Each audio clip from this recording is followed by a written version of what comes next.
Ahoj, dneska pro vás otestuju žárovky od Osramu s označením Night Breaker Laser. Vítejte u dalšího dílu v Touru.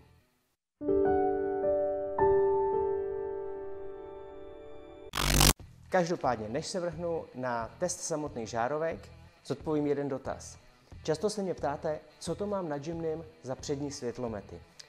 Věřte, že to jsou naprosto originální světlomety.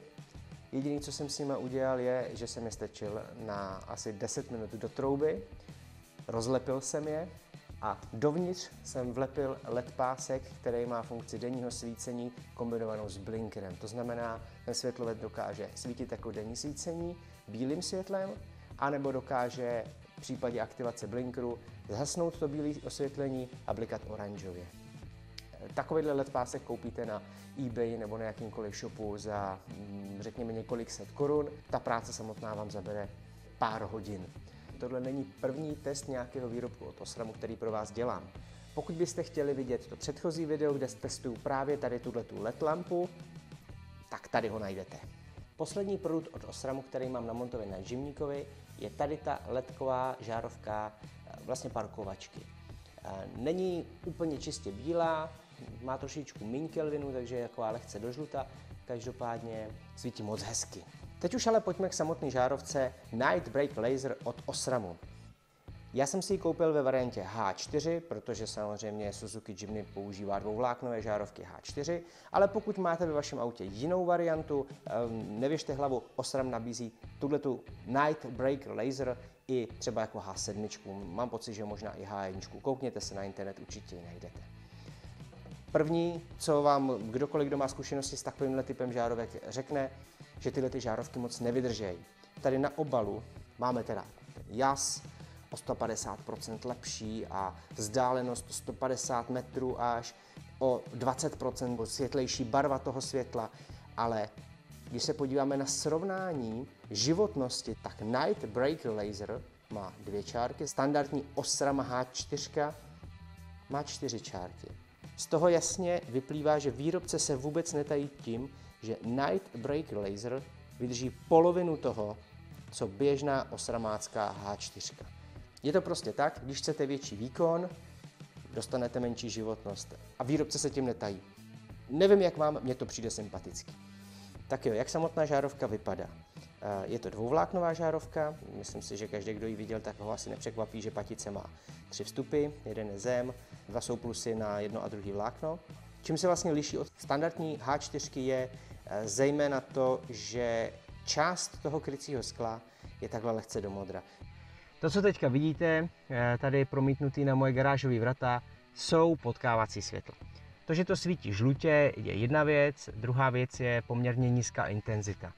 Když jedete na ty dálkový, který máte podpořený tou přídavnou lampou, tak máte naprosto nádherný bílý světlo, vidíte každý detail a vidíte hrozně moc do dálky a ty oči se na to zvyknou. Potom přepnu na potkávací a nevidím nic. Tohleto doufám změním těma Night Breaker Laserama, který tam jdu zkusit namontovat. Pro výměnu žárovek platí pár základních pravidel. Možná je znáte, ale je pro jistotu zopakuju. Za prvý, nikdy nesaháme na sklíčko té žárovky, na tu baňku. Vaše ruce jsou mastné, zanecháte tam otisky a když se ji budete snažit potom vyleštit, jenom to zhoršíte. Prostě nikdy se na ní nešahá, abyste měli jistotu, že bude mít přesně ty optické vlastnosti, které má mít. Za druhý, u offroadu velmi důležitá věc. Vždycky nasaďte zpátky ten kryt, který je zezadu za žárovkou a brání vlastně vnikání prachu, anebo v offroadu samozřejmě velmi snadno i vody, zezadu do toho samotného světlometu. Třetí bod je péče o konektor. Existuje spoustu různých přípravků, vazelín, sprejíčků, který se dají nastříkat dovnitř do toho konektoru a chrání ho vlastně před korozí. Rozhodně doporučuji, v dílně byste měli něco takového mít. A když měníte žárovku, prostříkněte všechny ty konektory, abyste měli jistotu, že budou čistý a že se do nich nebude dostávat voda. Takže v pravém světlometu máme novou žárovku, v levém světlometu máme starou žárovku. Teď zatím svítím parkovačkama a H4, ten hlavní světlomet na potkávačku, zapínám teď. A musím říct, že na kameře není vidět vůbec žádný rozdíl. Ale jakože vůbec žádný, i když zkusím přeostřit. Ale jo, možná to trochu vidíte. To pravý světlo teďka svítí víc do běla, to levý víc do žluta. Zásadní rozdíl je podle mě v té hraně.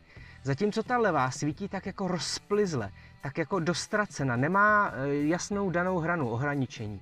Ta pravá, ta Night Break Laser, má opravdu ostrou hranu. Zkusím teda ještě rozsvítit dálkový světla. Tady ten rozdíl asi taky bude patrný.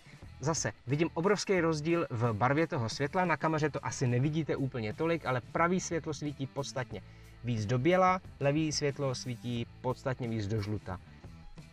Tak a teď se pojďme podívat na celkový výsledek, když jsem vyměnil obě dvě žárovky. Nádhera. Jak jsem říkal, zásadní rozdíl je hlavně za A v barvě toho světla a za B v té intenzitě, což se projevuje zejména v tom, že oba dva ty světelné paprsky jsou krásně ohraničený.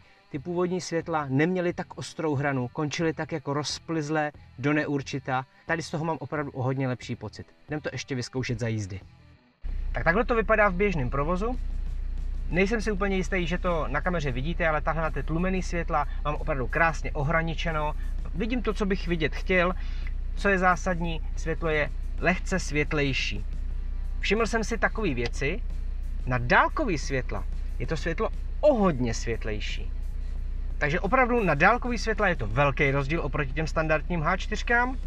Na potkávací je rozdíl spíš v té intenzitě než v té barvě. Myslím si, že ten můj problém, který jsem doteďka měl, že ty moje žárovky, které tam doteďka byly, svítily poměrně málo, tak ten se o hodně zlepšil. Určitě by to mohlo být lepší. Popravdě auto, který mám na denní ježdění, tak tam mám vlastně full LED světlomety a to je nebe a dudy. Každopádně to po H4 nikdo nemůže chtít, aby svítila jako moderní full LED světlomety. Takže závěrem bych rád řekl, že tyhle žárovky se mi moc líbí a vůbec nelituju těch peněz, které jsem za ně vyhodil. Buďte chytřejší než já a pokud se vám líbí, taky kupte si je na internetu, než u vašeho obchodníka zaplatíte za ně podstatně méně. Já doufám, že se vám tenhle videotest líbil. Pokud ano, dejte určitě like, dotazy můžete psát dolů do komentářů a hlavně odebírejte kanál Off Tour na YouTube. Sledujte náš Facebook, sledujte náš Instagram, sledujte naše internetové stránky www.offtour.eu a já se těším zase příště, zase z nějakého výletu. Tak ahoj.